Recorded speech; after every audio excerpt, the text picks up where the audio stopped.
अस्सलाम वालेकुम my dear viewers.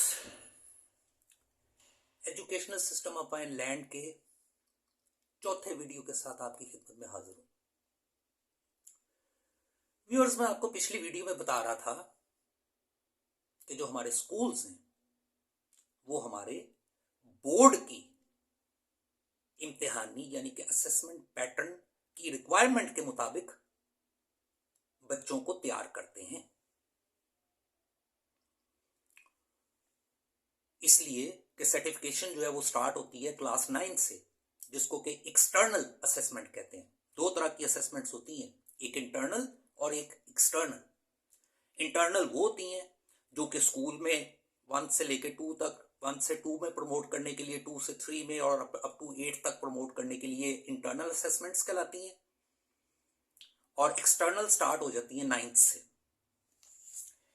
Viewers, मेरे सामने फर्स्ट ईयर की एक बुक है जिसमें कि कुछ एसेस, शॉर्ट स्टोरीज रखी गई हैं, जिनमें से एक ये पहला ऐसे है, बटन बटन। आप में से सभी इसको पढ़ के आए हैं आगे। व्यूअर्स, मैंने इसमें से इसके 4 पेजेस हैं और ये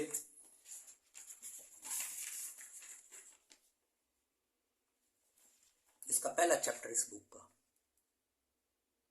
किसी को इसकी वोकैबुलरी के स्पेलिंग नहीं आते। ये क्या दिया गया है इसके, मुझे बता दें। ये आर्थर और नॉर्मा की कहानी सुनाने की क्या जरूरत थी? क्या मिलेगा मैं इस कहानी से? पूरी कहानी सुनने की क्या जरूरत है? इसलिए ये कहानी दी गई थी पढ़ने के लिए कि इसका सवाल ये बनाया जाए, choose the correct answer. Why did Norma put the lamb chops? 4 आगे ऑप्शंस है, ABCD। आप किसी ऑप्शन पे आंखें बंद करके भी टिक लगा देना तो 25% तो आपके ये चांसेस हैं कि आप इसके करीब से भी नहीं गुजरे होंगे तो आपको 2 नंबर इसके मिल जाएंगे। वो 2 नंबर जो कि रिप्रेजेंट करेंगे आपकी इंग्लिश में कॉम्पिटेंस को।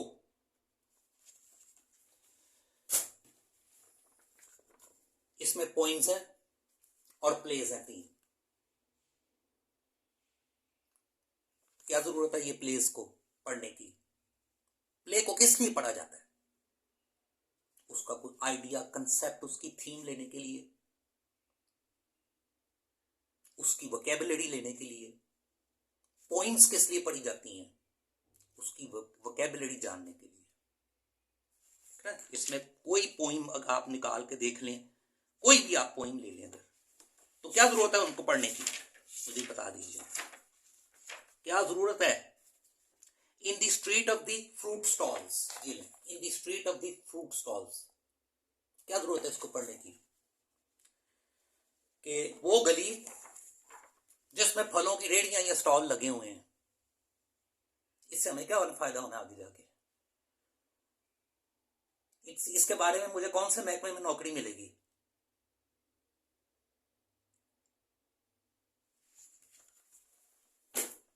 एक और बुक इंटर पार्ट 2 की,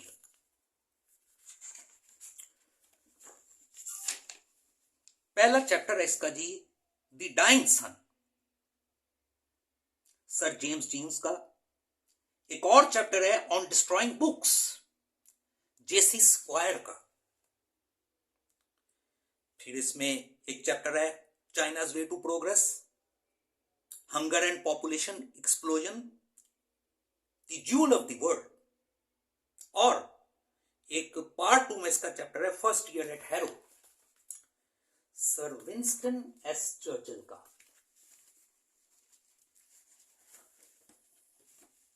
क्या जरूरत है हमें ये पढ़ने की ऑन डिस्ट्रॉइंग बुक्स का? कि जी एक अंग्रेज अपने कमरे की किताबों को कैसे बोरी में डाल के जाया करने के लिए निकल पड़ता है, उससे हमें क्या होगा फायदा? और एक नॉवल छोटा सा, ये गुड बाय मिस्टर चिप्स, कितने पेजेस का है? जस्ट 50 पेजेस का, 50 पेजेस का नॉवल। एक बूढ़ा सा टीचर है, एक वहां पे फीमेल टीचर है जिसका नाम मेरा ख्याल है कैथरीन है, एक हेडमास्टर है, कोई प्रिंसिपल है या हेडमास्टर है, एक तो और टीचर है। इनकी कहानी पढ़ के क्या करना है? ये किस लिए पढ़ने के लिए? मिस्टर चिप्स के नाम के टीचर की ये लगाया गया है नॉवल, इसलिए कि इस लेवल, इस साल एकेडमिक, 12वें एकेडमिक साल के लेवल के हिसाब से जो इसमें लैंग्वेज की वोकैबुलरी है वो हमें आती हो। Otherwise who was Mr. Chips, what was his age, who was Catherine, what was her age, who was the headmaster of the school, हमें इससे क्या मिलना है? कुछ भी नहीं। और अब एक और चीज की तरफ आ जाइए जो कि मुझसे जिसका बहुत ताल्लुक है। इंग्लिश लिटरेचर, इंटरमीडिएट का इंग्लिश लिटरेचर, ये उसका syllabi and courses of reading, इसकी पहली 2 किताबें, a new anthology of essays, और दूसरी किताब a new anthology of poems. इन एसेज में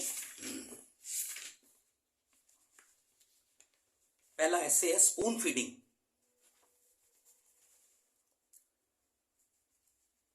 क्या बताया गया उसमें? इसलिए कि ये इसको इस हिसाब से अपने यहां पे तलीमी निजाम के हिसाब से इस लेवल के ऐसे को लिटरेरी के तौर पे ले आए हैं। वो जो रेगुलर हमारे यहां पे इंग्लिश चलती है वो उस पे उसके एसेज हैं, ये लिटरेचर के एसेज हैं। 2 किताबें ये, और सिलेबाई के मुताबिक पार्ट 2 की जो 2 किताबें हैं उनमें से एक है merchant of Venice, William Shakespeare का ड्रामा, और एक under the greenwood tree, Thomas Hardy का नॉवल।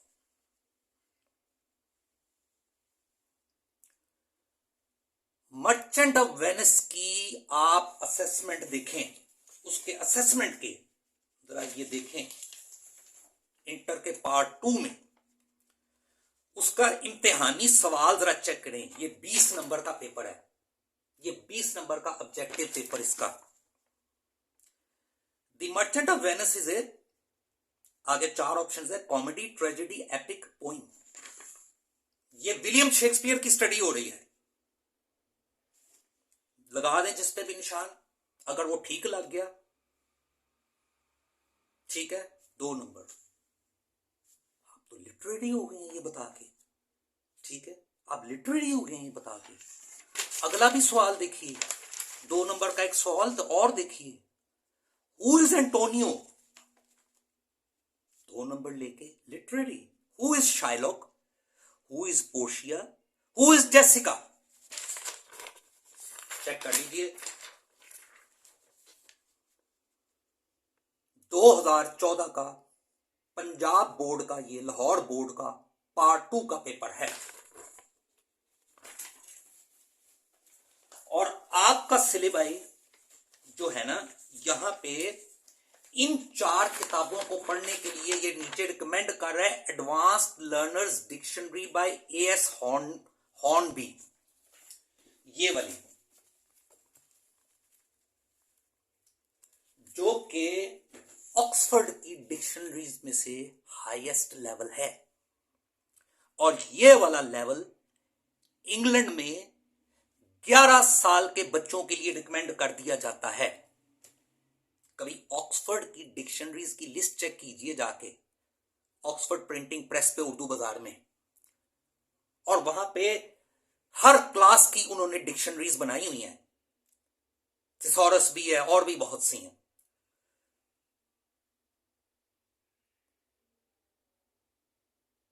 तो 11 साल की उम्र में वो यानी कि छठी जमात में अपने सिलेबस के लिए इस डिक्शनरी को स्टडी करना शुरू कर देते हैं, जो कि मैक्सिमम लेवल है लैंग्वेज का। और इधर इसकी जरूरत ही नहीं है, इसलिए कि इससे तो काम होना नहीं है। जिस तरह के बोर्ड में सवाल देने हैं ना, उन तमाम बातों के रेडीमेड कीज बाजार में मौजूद है। और सबसे बढ़िया अनमोल तोहफा, पेपर आना है पिछले 5 सालों में से, और पिछले 5 सालों के सॉल्व पेपर्स वहां पे मौजूद है। आप उनको रटा लगाएं, अल्लाह अल्लाह और खैर सल्लाह। आपकी हुकूमत की, ये बोर्ड के इदारे की गारंटी है, ये डायरेक्शंस है कि पिछले पेपर्स से हट के बाहर पेपर्स में नई चीज नहीं को डालनी। जब तक वो किताबें नहीं बदलेंगी, उतनी देर तक उन्हीं किताबों से रिलेटेड जो उनके मटेरियल हैं वो घूमते रहेंगे।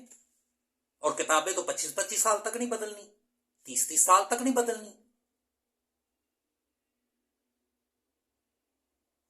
तो इस सारे प्रोसेस में से गुजरने के बाद मुझे ये बता दीजिए कि मैं इस वक्त मास्टर के फर्स्ट ईयर के यानी 15वीं क्लास के स्टूडेंट को अगर कहता हूं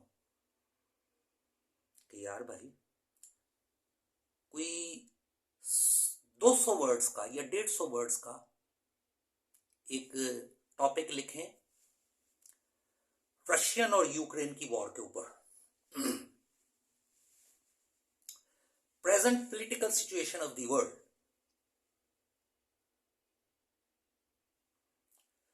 food crisis of the present day in the whole world,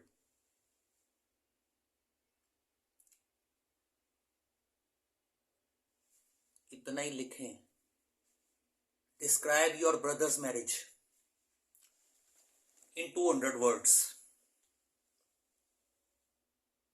वो कहां से लिखेगा? उसको तो जो वो कह लें कि 5 सालों के सॉल्व्ड सब स्टैंडर्ड छोटे से छोटे सवालों के छोटे से छोटे जवाब दिए गए हैं, उसने तो उस वक्त उनको वक्ती तौर पे रट्टा लगा के अगले दिन जाके लिख के तो बस खत्म बात। वो इन टॉपिक्स पे लिखने के लिए वोकैबुलरी कहां से लाएगा? और ग्रामर क्या होती है? ओहो, उसे कैसे पता चलेगा कि ग्रामर क्या होती है? ग्रामर किसको कहते हैं? ग्रामर में होता क्या क्या है? लिखते वक्त ग्रामर की किन किन बातों का ख्याल रखना पड़ता है कि अगर इस तरह से ही लिखेंगे तो ठीक है और इस तरह लिखेंगे तो गलत है? उसे कुछ पता नहीं है। हाँ, उसे पता चलता है तब जब वो जाता है इंजीनियरिंग यूनिवर्सिटी या मेडिकल कॉलेज में दाखिला लेने के लिए एमकैट या ई कैट के टेस्ट में। तो एमकैट और ई कैट का टेस्ट क्यों रखा गया है? क्योंकि यूनिवर्सिटीज के प्रोफेसर्स को पता होता है कि ये 12 सालों में बुक की स्टडी के आदी ही नहीं है और आगे मेडिकल या इंजीनियरिंग या किसी भी मास्टर लेवल के किसी भी सब्जेक्ट के मास्टर लेवल की बुक रीडिंग को फॉलो ही नहीं कर सकते।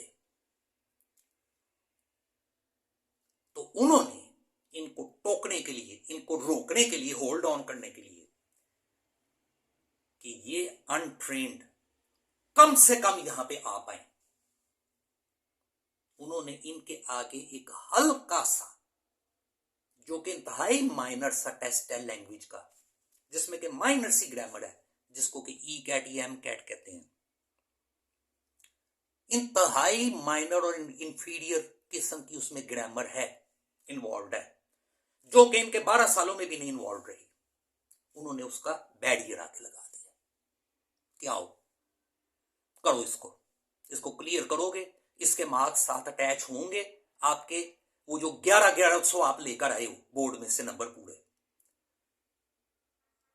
ठीक है ना, जो 1100 लेके आए उनके साथ इसके 60% लगाओगे या 50% लगाओगे तो एडमिशन मिलेगा, नहीं तो नहीं मिलना। और उसके लिए क्या होता है ये मैं आपको नेक्स्ट वीडियो में